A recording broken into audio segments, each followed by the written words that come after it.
The Asvine V800, seen here in brown acrylic with a steel stub nib. This pen just arrived, and I think I absolutely love it. For the sake of this video, this is the second time I'll be filling this pen. I filled it immediately and used it until it ran dry. That's how much I enjoyed it. Today we'll be using it on my super fancy on-sale marble notebook paper, which cost me a whopping 88 cents at the local big box office supply store. Only the best, folks, only the best. So this is my first pen that can be described as a demonstrator. I have in the past avoided them. They just didn't strike my fancy, but I've recently developed a bit of an appreciation for them. I've learned that I enjoy watching the ink swatch around in them. This is also my first vacuum-filled pen. All of my other pens are either cartridge converter pens or dip pens or piston fillers. I actually have a couple lever fills as well. Today we're going to be using Hongdian Blackish Green. My fan theory is that Hongdian and Asvine are actually the same business secretly. I don't know why I think this, but it's fun, and don't ruin it for me. So this particular Hongdian ink is one of my two favorite Hongdian inks. This blackish green, depending on the paper you put it on, doesn't necessarily look green. Sometimes it looks almost blue, like super dark blue. But what I like about it is that most of my use of these pens is business note-taking.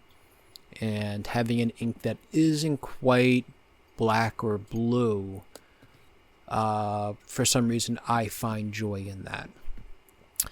So as I said, this is the second time I'm filling this pen. This bottle of ink has just insufficient amount of ink in it to actually fill this on the first attempt. So you'll get to see me do some ink bottle gymnastics to get ink into this thing. I absolutely love watching this mechanism. Here we go. Tilt the bottle so it covers the nib. And drum roll. Swoosh. How fun is that?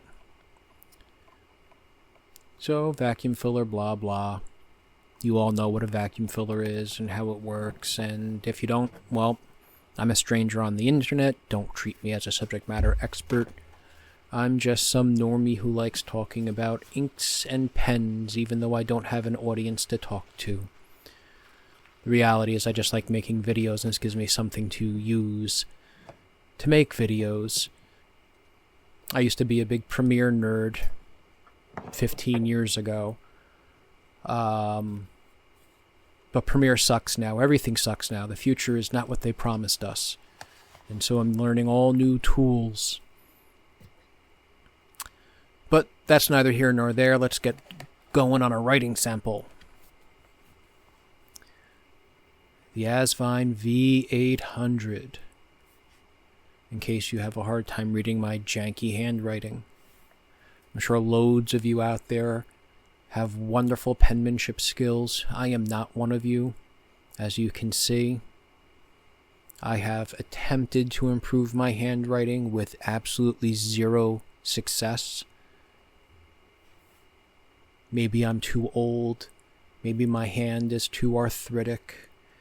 Maybe I just like the idea of learning to improve my handwriting, but not actually improving my handwriting because effort, I don't know. Given my age group, I do have a bit of a contrarian streak running through me. But let's talk about something positive. Look at that stub nib and that line variation.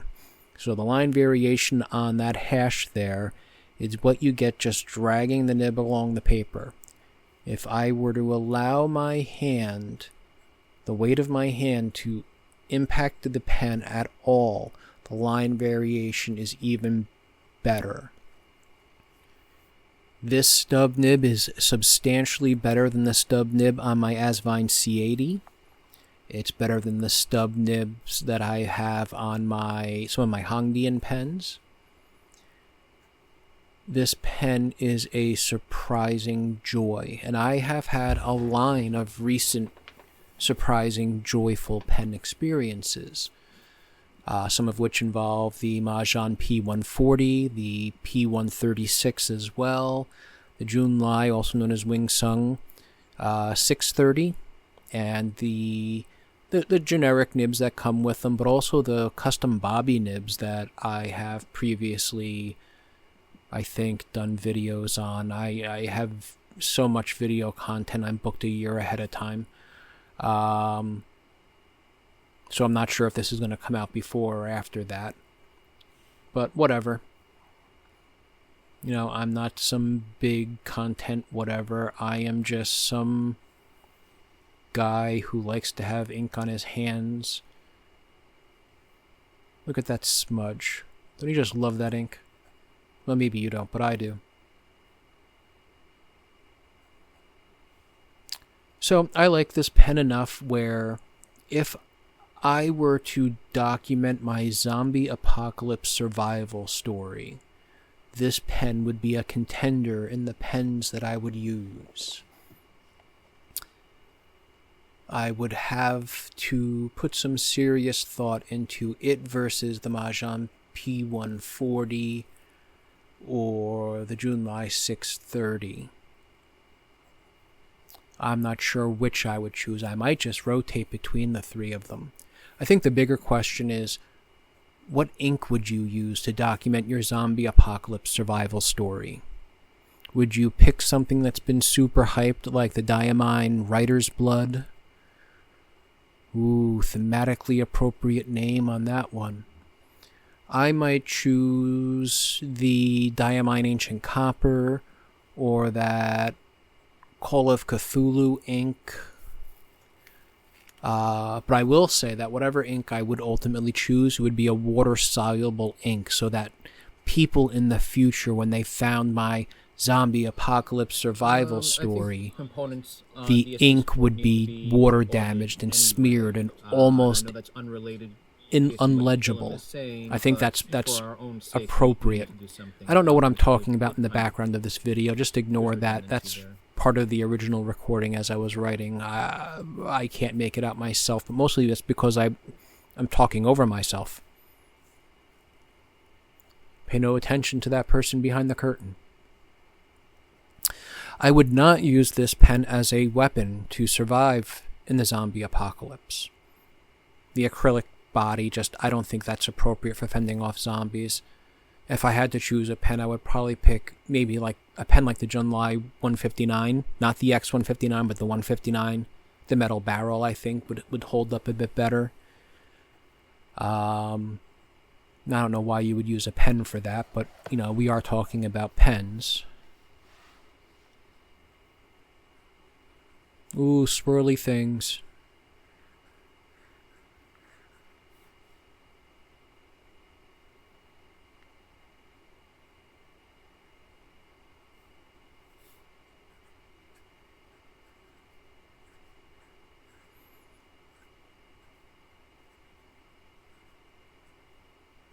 I do love how inconsistent my handwriting can be. It all comes down to how bad the carpal tunnels is that day, am I right or what? How would you know? You don't have my hands.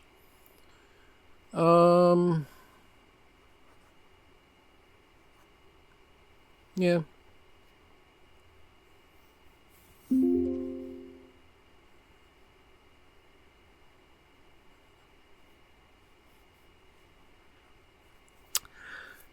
So I'm holding this pen in my hand as I'm recording this audio, and I can say that now that I've filled it 3 times, and I've written dozens and dozens of pages with it, I think that my initial impression of this pen absolutely holds up. It's one that I keep coming back to. which I can't say for some of the other pens that I've loved, like my Mahjong P136, which I very much appreciated, is sitting in a drawer with some of my other pens, just because I consistently have been choosing this pen over that pen with the ones that I keep inked up. But of the pens I have inked currently, I have this one inked. I have a 630 with a custom stub nib inked, and a Jinhao 9019 with an architect nib that I ground inked up, each with a different ink. And I find that I rotate through them during the day in no real order. I just grab one.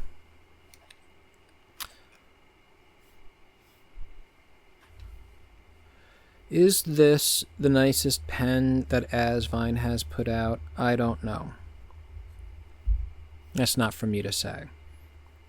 But it is, by a substantial margin, my favorite Asvine pen that I've used. And I'm saying that as someone who very much appreciated the C80. I appreciated the C80 enough where I have two of them, with two different nibs. One has a stub. I think the other has a Fude nib. I don't recall offhand. In part because I haven't used it, because I've been so busy using this pen. You can see here the degree of the line variation that you can get with this pen. That stub nib flexes beautifully.